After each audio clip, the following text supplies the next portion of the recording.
আসসালামু আলাইকুম। আশা করছি সবাই অনেক ভালো আছেন। আজকে আমি তৈরি করে দেখাবো আমড়া মাখা। ভর দুপুরে যদি এরকম ঝাল ঝাল করে আমড়া মাখা হয় তাহলে তো আর কিছুই লাগে না। বাইরের দোকানদার মামাদের মতো করে বাসায় কিভাবে আমরা আমড়াটা মজা করে মাখাতে পারি সেই রেসিপিটিই থাকছে। তো চলুন দেখে নেওয়া যাক। আমড়া মাখানোর জন্য আমি 5-6টা আমড়া নিয়ে নিয়েছি। তো আমড়াটা কেটে নেওয়ার আগে প্রথমে আমি পরিষ্কার পানি দিয়ে ধুয়ে নেব।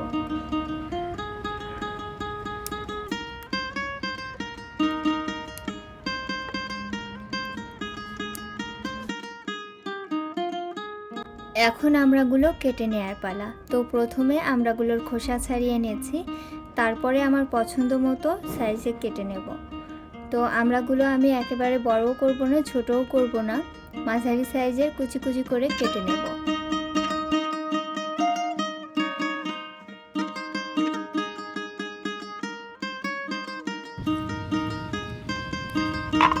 আজকের আমড়া মাখানোতে আমি কাসুন্দি ব্যবহার করব না, আমি এখানে ঘরে থাকা সরিষা ব্যবহার করব।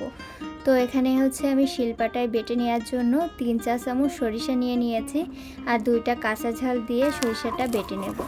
সরিষা যদি কাঁচা ঝাল দিয়ে বাটা হয় তাহলে কিন্তু সরিষার যে তিতা ভাবটা এটা থাকে না।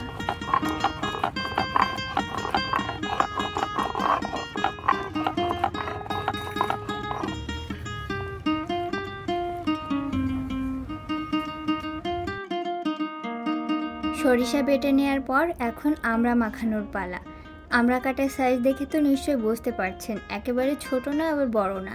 বাইরের দোকানদার মামাগুলো কিন্তু এরকম সাইজেই কাটে। তো আমড়া মাখানোর জন্য প্রথমে আমি স্বাদ মতো বিট লবণ ব্যবহার করছি। আপনারা এখানে সাদা লবণও ব্যবহার করতে পারেন, কিন্তু বিট লবণ ব্যবহার করলে খেতে বেশি মজা লাগে। দিয়ে দিয়েছি 1/2 চা চামচ ভাজা জিরার গুঁড়া আর 1 চা চামচ টালা শুকনা মরিচ। তো ঝালটা কিন্তু যার যার পছন্দ মতো দিয়ে নেবেন। আর এখানে সরিষা বেটে রেখেছিলাম সেটা দিয়ে এখন ভালোভাবে মাখিয়ে নেব। আর যারা কাসুন্দি ব্যবহার করবেন তারা কিন্তু সরিষাটা স্কিপ করবেন।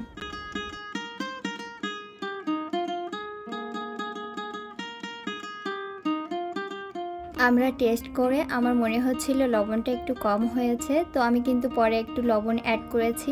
আর লবণ আর ঝালটা কিন্তু যার যার স্বাদের উপর নির্ভর করে, স্বাদ অনুযায়ী ব্যবহার করতে হবে।